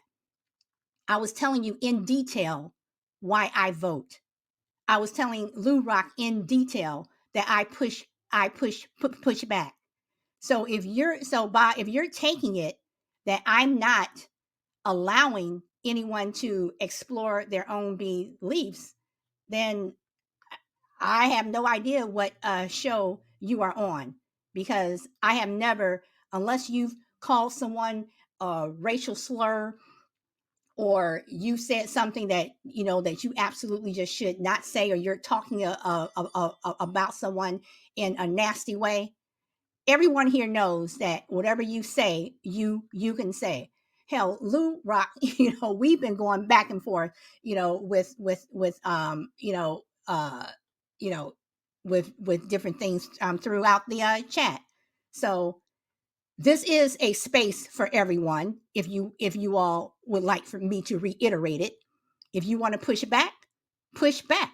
If you disagree, you disagree. But if you ask me a question and if I have to go into detail, then I will. Ba, you have the mic. No, I thought this was one of those subjects that all I was doing was giving my opinion on why I don't see the correlation between the slaves and racism having to fight for being able to vote, and then you practicing that freedom now, the correlation between those things. And I was just pointing that out. I don't see, I'm sure we've fought like the human race has fought for a lot more than voting rights. And it doesn't mean to say we have to put them into practice. And again, you vote in it. I know that we've had this conversation before. In fact, we had it the other night. If you want to vote, then you do you. I can never change anyone's mind or force anyone, and nor would I want to. But I'm just pushing back and trying to engage critical thought in people's thinking skills, where it's like, so we all know that these elites are evil to the core and they're dismal and all that stuff. So why give them time of day? Like, why vote for them? Because I don't see where voting for them and playing along with this facade that anything's going to change. But if nobody voted, they would soon change. people would not vote, and then they would realize that the numbers aren't there, and the whole thing would crumble. So I don't see why, because there was racism, because there was slavery, that you now have to vote for people like Joe Biden, like Hillary Clinton, that have called the black race predators and said the N-word multiple times. And you're saying that, well, it's the lesser of two evils. So, I mean, again, it's your opinion. You do you, but this is where I apply philosophy and morals and all that stuff, that it doesn't, your correlation doesn't work. If you need to pick someone in government who loves the black race and does all good, and I know you're probably going to be hard fetched to find someone that ticks all the boxes, but for the love of God, don't vote for these idiots. Like they're just playing us for fools. And I understand what you're saying, but while Hillary Clinton and Biden, while they're talking about black people, you have again people on the right who are also talking about Yeah, black but come people. on, I'm sorry, go ahead. You got to stop saying that. Like, you got to address, like, so basically what you're doing there is, I'm saying, why would you vote for Hillary Clinton and Joe Biden, who on live TV, I've got the recordings, called black people predators. So that's what they think of you people. And then you're just going to go, but there's also people on the right, so I'm just going to vote for her anyway. Like, no, stick to the point. Why would you vote for her? And wait, hold on. You want me to, you're getting, I'm trying to see how I can answer this without being rude. No, be rude, be thick skin. No. No, because then you're not being true. No, I mean, no. When you tell me that I should, when you say things about Biden and Clinton, you also have a man who came down the elevator calling Mexicans rapists and No, he thieves. didn't. No, he didn't. He didn't. So he didn't call. But and then you have somebody like Reagan who made one comment about welfare queens, and that turned into a certain group of people being on welfare.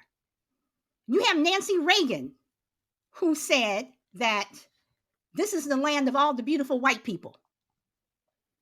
You have, I mean, you're deflecting, and the point is, I'm saying, don't. You wait. So what you're asking me? You made a specific point about Hillary Clinton and Biden making comments about black people, and why am I voting for them? I'm saying no. Can I jump in? The point is, I'm not saying don't vote for them to vote for other people. I'm saying don't vote for anyone. And you're going on and attacking other presidents and other candidates. When I'm on your side with that part, I'm attacking them all. I wouldn't vote for any one of them. I'm staying true to my. But Bob, if you're going to sit up here and tell me don't vote for them, and you're saying that I'm attacking other candidates, are you not attacking them for saying what they said? If you're going to point out a group of people or a certain person, I can't point out a group of people or a certain person for basically saying the same thing. You're not listening. I'm attacking them all with you, but you don't need to do it. What I'm saying is, why vote for any of them when all of them have probably said things about black people? And would you, like, if any of these presidential candidates or presidents said anything like that about the white race, I wouldn't vote for them. But you're voting for them. Okay, Bob. But then this is where I think the disconnect is coming. Doesn't it all come down to personal choice? That if I so if I choose to go out and still vote for these people, whether it be Trump or Biden or Clinton or whomever, if I still choose to go to the voting booth and vote, doesn't it still come down to my choice? And who? Of course. Right. So why question me? Why say why are you going to vote for them when I told you my reasons for voting? Come on, because that's the whole point of this whole, like, since I've came on, I've said, look, there's obviously we could reach an impasse, and I realize that this is just something you're not willing to budge on, and now I know that, and we'll never have this conversation again. That's how we work. That's how me and you work. That's how the world works. If you're not willing to change your mind, I have my own hard feelings that I won't change my mind. I'll never ever vote, and I will never change my mind on that. You'll never be able to make me budge on that. And this sounds like as if you're the same, but the opposite. You won't budge. You'll always vote, and that's fine. But up until that point, we're going to have a back and forth. And then now I've realized nothing I can say will make you change your mind. So let's move on. And that's the way it is. Right. And nothing that I say will make you change your Yeah, I know. mind. Right. I know so, that. So that's when it comes down to that whole thing where I know people hate when I say this, or whomever says it. When you come to those words, you agree to disagree. I mean, that's when that comes up.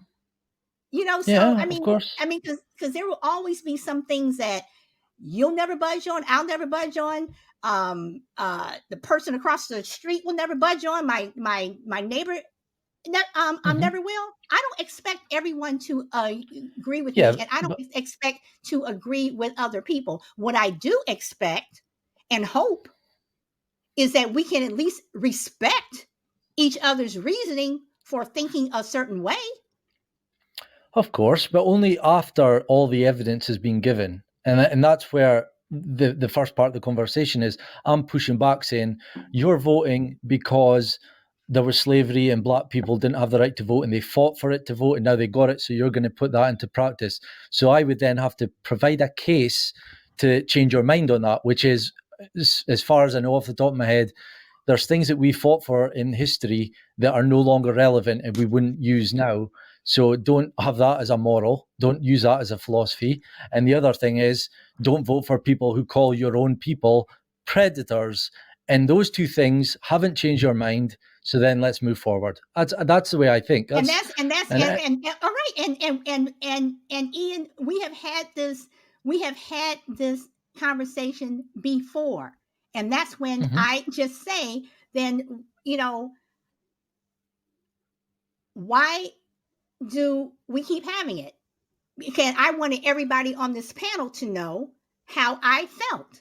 When Lou Rock asked, about, do you call out your own? Not even, then I wasn't even calling out my own in terms of my own side for Democrats. I'm telling him also, I'm calling out my own people. So I'm just giving everyone context of where I'm coming from. So if another conversation happens in the future, which if you all come to my show on Friday, we're going to go down a different road, but kind of the same road. But I'm just letting people know how I feel. If they want to disagree with me, they can. If you want to disagree with me, that is fine. I don't have a problem with that. I don't have a problem with pushing back. But I do respect where you're coming from. I do respect your opinion. I truly do. I'm just asking for you to respect mine. Okay. Same here. Sorry I do. if you all hurt my dogs. So yeah. Yeah, I do. So Shy Lady wanted to speak. Sorry, Shy Lady. That's okay. Oh, sorry. I don't want to Sorry, go ahead. Here's what I want to say. Neither one of you obviously are going to agree on certain things, and you guys can agree to disagree. But I want to say this: as far as these candidates and voting, I look at it like this. I agree with Solid. I agree with her about the legacy of the history of Black people in America, because I am Black. I come from that, and I agree with her on that. And I want to say this regarding your stance. Every day when I go out, I go get gas, go to the grocery store. People own the grocery store. People own the gas stations. I don't know anything about them, but you know what? I have to get it. I have to get gas. I have to get groceries. There could be a CEO of a gas station or the food store I go to. They could have hateful opinions about Black people. But do I not go to that store? If I don't know what's on their minds. They could have racist viewpoints that I know nothing of. It's anywhere I go. Whoever owns where I put my dollar could think the most horrendous things about Black people. But is that going to stop me from going to the store to get food? Is that going to stop me from getting gas in my car? I can't control what they think. I have to do what's right in my eyes. I can't control what they think. I don't know who owns, like I said, the stores where I buy my clothes. I don't know if that company's president or owner hate Black people or Asians or whomever. I don't know what's in their mind, but I'm not going to stop if even if I knew that they don't like. Am I going to stop going there? No, because I have to. I'm just going to do what's right in my mind. So that's all I wanted to say. That's Ian? a good point. Go ahead. Or You go I'm ahead, sorry, boss. Sheil or Ian, whichever one. I was just going to say, well, I mean, it's a good thing we don't know what's in people's minds, but at least the least thing you could do is not spend your money or vote or whatever for the people who are open mouthed about the racism, like I said with Joe Biden and Hillary Clinton, who have openly on camera on live TV said predator about Black people. Like, you guys hold Trump accountable for calling a gang in America, MS-13, racist, rapists and whatever. So why don't you hold Biden and Trump the same way? And in regards to saying like you have to go to that shop or you don't, you could spend your money elsewhere. That's the big point for me. A lot of the subjects and a lot of things that have been said on Friendly Differences on here is like there's not the same accountability being held for the same for the people on the left. Like, you guys will hold Trump accountable for things, but you'll let people on the left away with other things. And I just want, if you've got a moral or a philosophy that you stand by, then apply it to everything, not just when it suits. Okay, but I understand what you're saying, and I'm not giving anybody a pass. You may think that I am when I vote, but again, I am going to exercise my right to vote. I am. So if that means that I'm in conflict of what I feel that I should do, and on the other hand, I feel that I should do this, then I'm in conflict. But you know, like I said, the reasons why I vote, and that is why I do. Um, should I not like Black people because they call each other nigger? That pisses me off. I've had multiple almost fights with people over that. I mean, again, it comes down to your personal choice and just respecting what the other people think. And It, again, I respect your point of view. I'm just asking, can you respect mine? Chill. I, okay, so respect and but I'm just going across the things that I'm trying to remember that I want to go over. Respect and the respect. I don't think necessarily is a lack of respect there in this situation. I feel like it's all right if I understand something some way. I want to make you understand it. I don't respect your opinion, but if it don't make sense to me, I'm trying to figure out why. I'm reaching to you, and I'm gonna tell you this information and let you know why it don't make no sense. And I want to know so it can make sense to me how. I mean, where you come out at it, or I'm just gonna hopefully inform you that this don't make no sense. So maybe you can change your mind to some degree.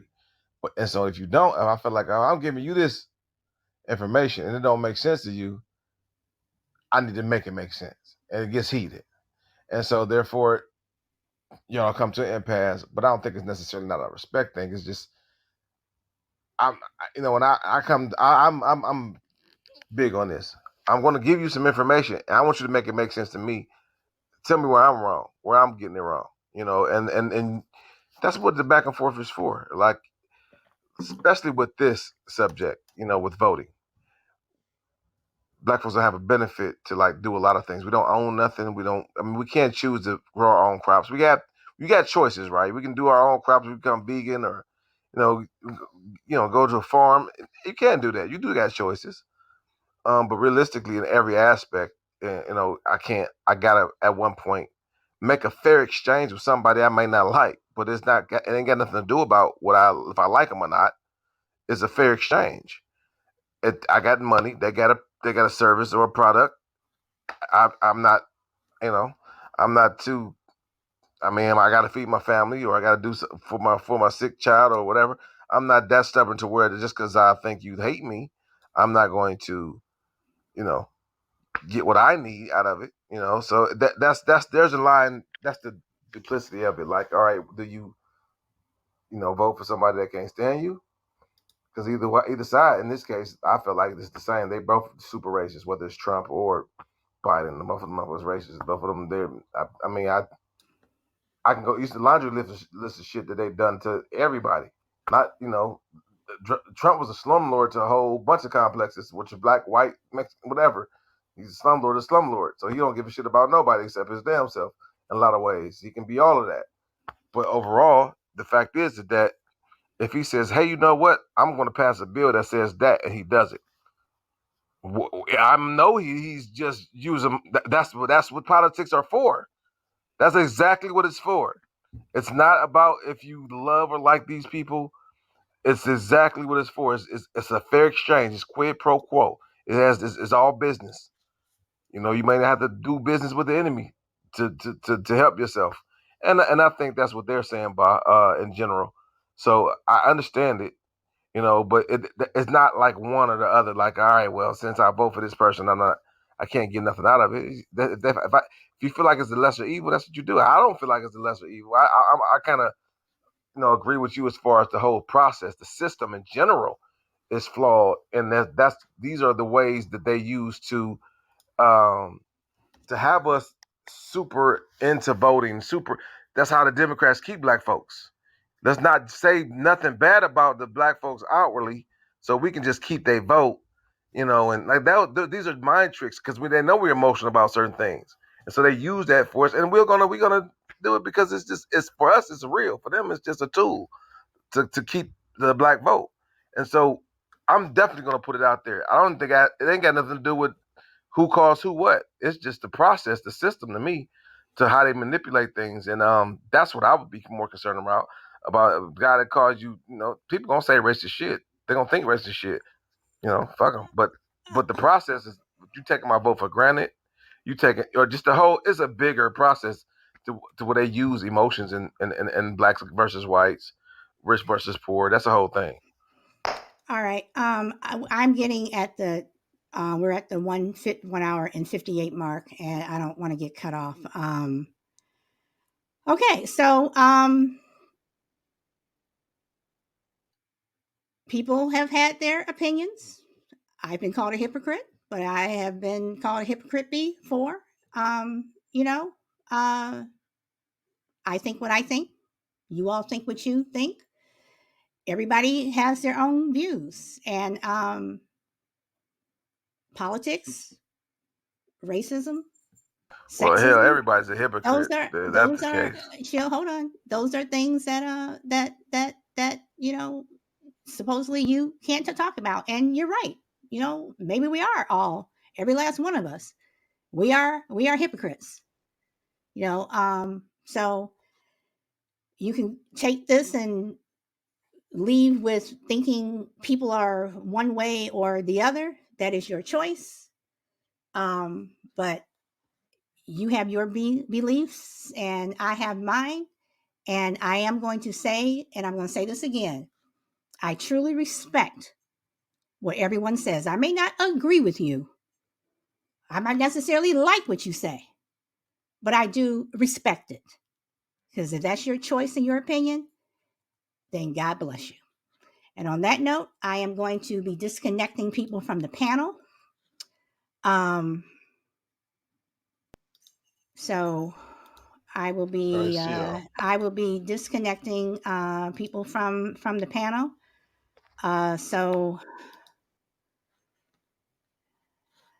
Bob, if you can disconnect yourself, and Frankie, if you can disconnect yourself. And on that note, you guys, this has been a show, but I appreciate you guys coming. I appreciate the dialogue. I'm gonna say go where the wind takes you, and I hope to see you tomorrow where the conversation will be a lot lighter. Have a good afternoon, everyone. Bye.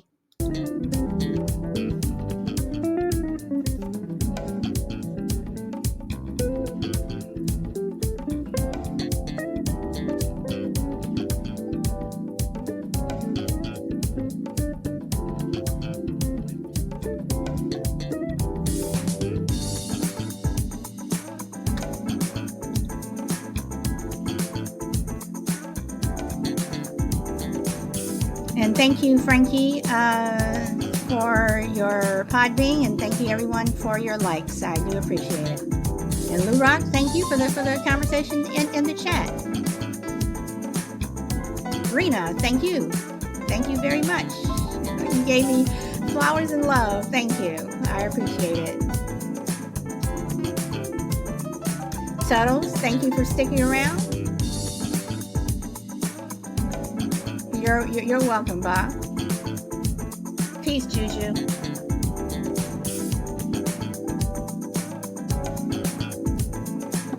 Angie, thank you very much for coming. Grid, Crucible, all of you guys, thank you for coming.